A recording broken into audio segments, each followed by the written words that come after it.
Gubernur Jawa Barat Ridwan Kamil sepertinya tengah berkepala besar usai digoda Sekretaris Jenderal DPP PDIP Perjuangan Hasto Kristianto. Pasalnya Hasto menyinggung pria yang akrab disapa Kang Emil itu sebagai bakal calon wakil presiden potensial pendamping Ganjar Pranowo, capres dari PDIP. Sebelumnya Hasto saat peletakan batu pertama pembangunan Monumen Plaza Dr. Insinyur Soekarno yang terletak di kawasan Gor Saparua, Kota Bandung, menyampaikan 3 pantun menarik bernada menyanjung Kang Emil. Adalah pantun ketiga yang dilontarkan Hasto dan membuat suasana riuh. Kang Emil memang kaya prestasi, memajukan Jabar penuh daya seni. Pemilu akan digelar beberapa bulan lagi. Bacawa pres Pak Ganjar ternyata ada di sini. Sontak pantun terakhir ini mengundang tepuk tangan meriah dari khalayak yang hadir. Sementara itu reaksi Ridwan Kamil saat memberikan sambutan mengaku kaget. Ridwan Kamil memang disebut-sebut masuk dalam radar calon wakil presiden Ganjar Pranowo. Hal itu disampaikan Ketua DPP PDI Perjuangan bidang politik dan keamanan Puan Maharani.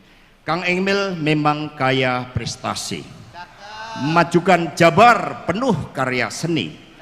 Pemilu akan digelar beberapa bulan lagi. Bacawa pres Pak Ganjar ternyata ada di sini.